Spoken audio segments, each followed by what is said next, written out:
What's up, ladies and gentlemen? Time for some Tao, the 12th verse of the Tao Te Ching.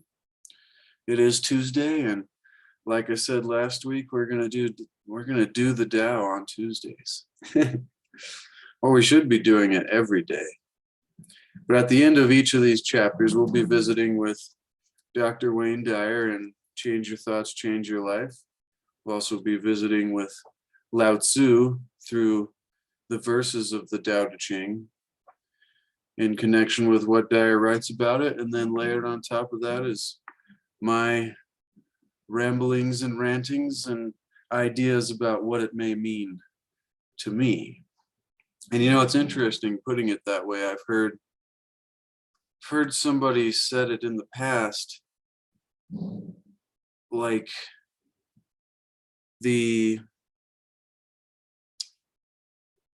you can listen to these great lines of wisdom, and then everybody can go out and have their own ideas of what it meant to them. And I was like, that's awesome. I really connect with that. I'm somebody that likes to extrapolate on the ideas of what it meant to me and see what it might mean for somebody else. So let's get into this, the 12th verse of the Tao Te Ching. The 5 colors blind the eye. The 5 tones deafen the ear. The 5 flavors dull the taste. The chase and the hunt craze people's minds. Wasting energy to obtain rare objects only impedes one's growth. The master observes the world, but trusts his inner vision. He allows things to come and go. He prefers what is within to what is without. Fascinating. Let's see what Wayne Dyer thinks about it. He writes, or he titles this part of the chapter. He titles this chapter. I was thinking the verse and what he's writing is something separate, and I don't believe the verses themselves have titles. It's just the first, second, third, fourth, numbered. But he titles his essay here, Living with Inner Conviction. In this passage of the Tao Te Ching, Wayne Dyer says, Lao-tzu reminds us that far too much attention is given to the pleasures and experiences of the senses at the expense of our own inner vision.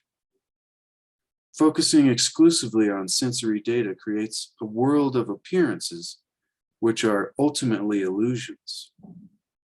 Since everything comes and goes, the nature of the material world is obviously restricted to transitory status. When our eyes see only the colors before them, they're destined to become blind to what lies beyond the world of appearances. That's powerful. I'll stop there for a second. It's like when we're too focused, love how I put that, the colors, when we only see the colors, we don't see the actual interconnectedness of everything. To me, colors in that sense, meaning when we only see the categorization of things.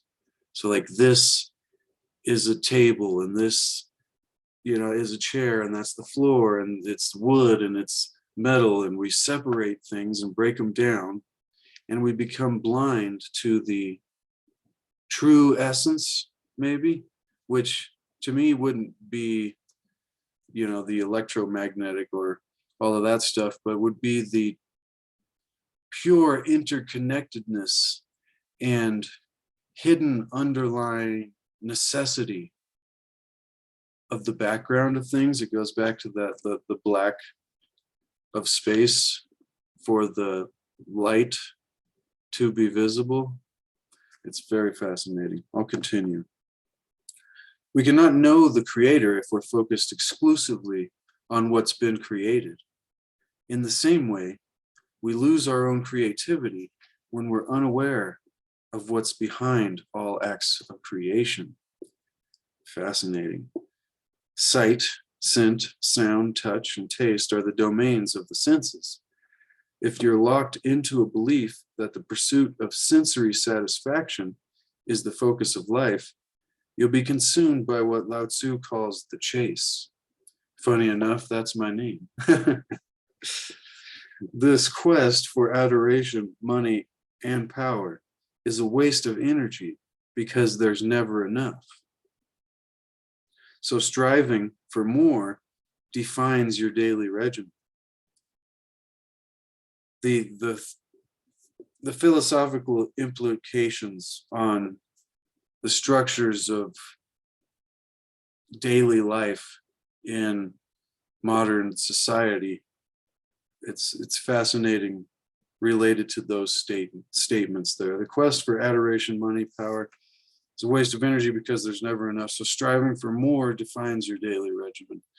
You can arrive at a place of peace and inner satisfaction. And this is one of the philosophies Wayne Dyer talks about, is striving versus arriving. If you're always striving your entire life, you never even learn how to arrive. And so when there are chances or opportunities for you to arrive, arriving meaning being present in the moment. And this fascinatingly relates to the video I did yesterday. Check it out if you didn't. Arriving here, being present in your current moment to experience, and actually having that be the thing, instead of the moment-to-moment experience being something that's working towards a future moment. It's hard to put into words. I've been trying to figure it out. In fact, he goes, you can't arrive at a place of peace or inner satisfaction when your entire existence is motivated by not having enough. Lao-tzu states that the relentless chase is a formula for craziness. Probably a perfect formula. Who designed the structures that create the relentless chase?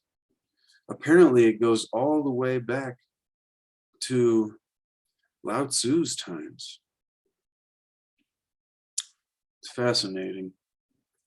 The person who lives according to the way of the Tao is referred to as a sage or a master, an enlightened being, observing the world but not identifying exclusively with what's visible, being in the world while simultaneously aware of not being of the world.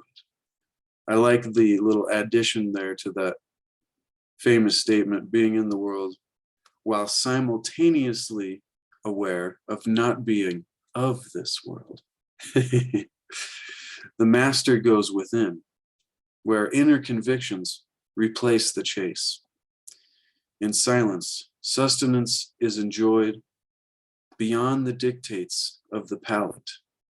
And that makes me think of certain meditators that have been written about that can do this type of meditating to where they don't require food or, even water. There's crazy feats that defy what we think is normally possible for human beings that have been accomplished by, whether it be breath work or these kind of processes that are being described here, that the sage or the master, or in other traditions, the initiate, or, the enlightened being, knowing that you're not of the world, but you're in it, you can go within, excuse me, where inner convictions replace the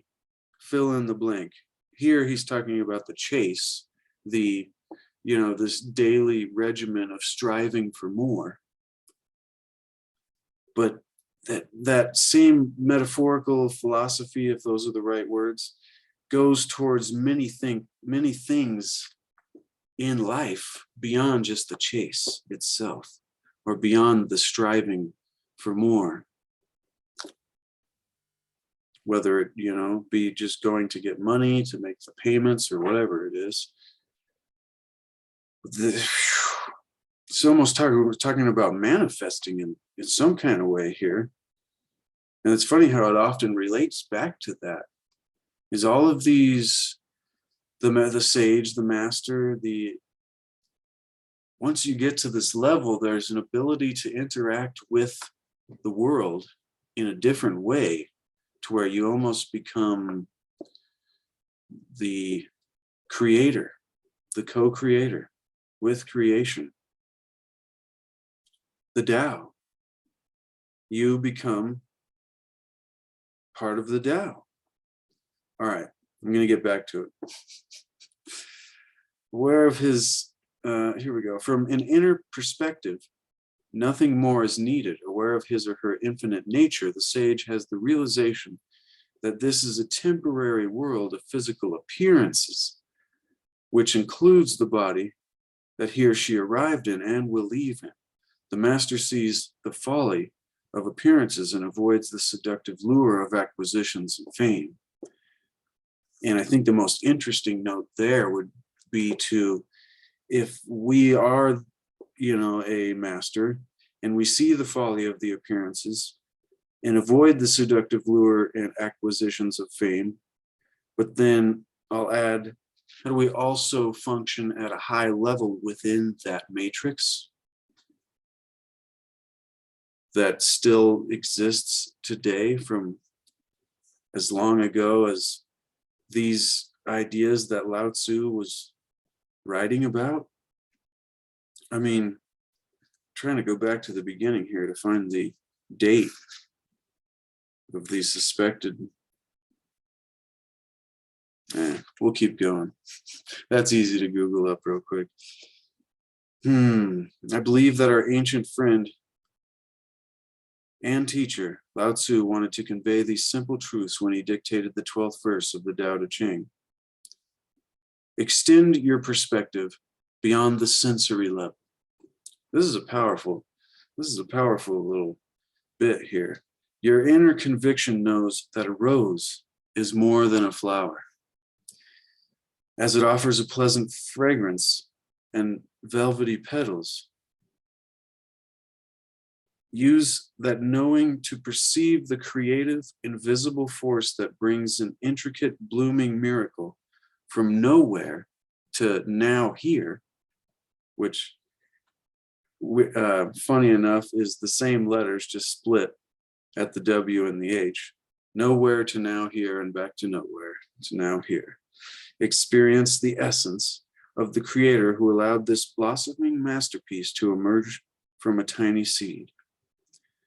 Note that the seed arrived from what we can only refer to as the world of formless, nothingness, or spirit, or in other traditions referred to as the Akasha principle. Since I got it right here, I'm going to show you this painting I did. Pardon my getting close to the camera. And this painting, the purple area up here is referring to the Akasha principle, and then each of the elements used in the process of creation. Now, so we're talking about that. This blossoming masterpiece emerges from this world of the formless, nothingness, spirit, the principle of the mind. Some of the Greek, or was it Hebrew, early translations of,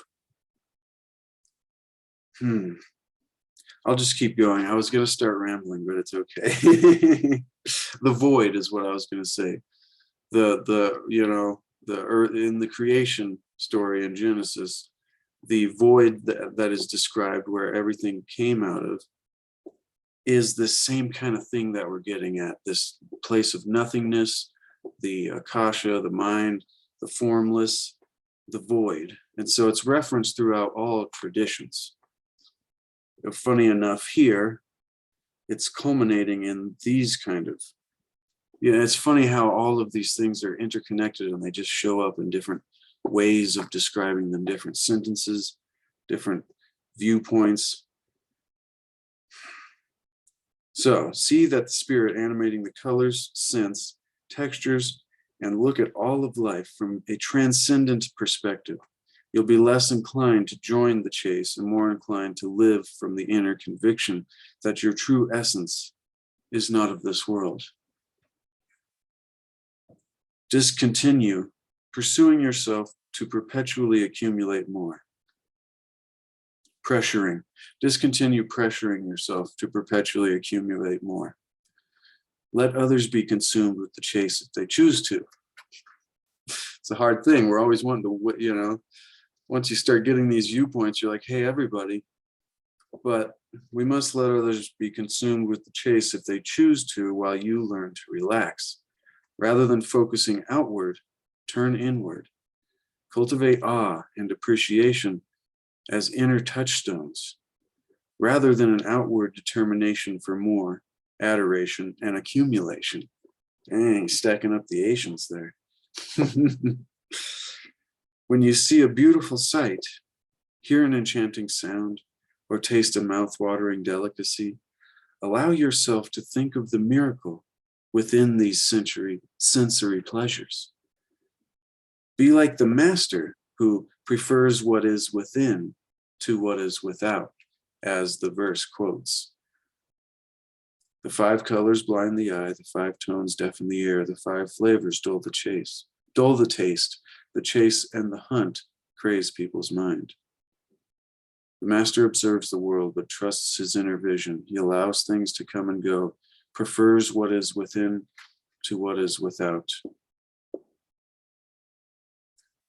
Allow things to come and go without any urgency to become attached to this ephemeral world of comings and goings. And that may be one of the harder challenges of knowing, seeing the illusory nature of things, but still being a part of it, is not becoming attached to the comings and goings, the changes, the losses, the harder things that we deal with in our lives because of our connection so concretely, pardon the pun, to the physical world. And we forget to see this interconnectedness that has been described in this entire video. All right, so at the end of each of these chapters, which is why I recommend that you get this book to support the author and however he posthumously supports his family and all of this kind of work, is he always gives us a thing at the end of each of these that says, do the Tao now. And it's something we can do.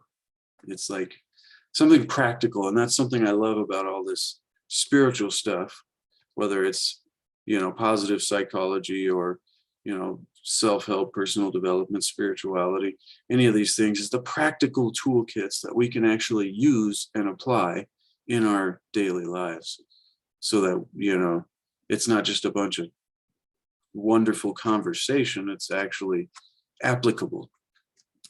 So, do the Tao now. Plant a seed and cultivate it. And that's like the best advice you could give to anybody, especially today, is plant a seed, a garden, grow a plant, get connected, and you will start to see that there is something undescribable. Is there plum essence? This is one of Wayne Dyer's great things. Is there plum essence in a plum seed? Is there plum tree essence? And anyways, plant a seed and cultivate it, observing its inner nature throughout its lifetime. Journal what's within the bud and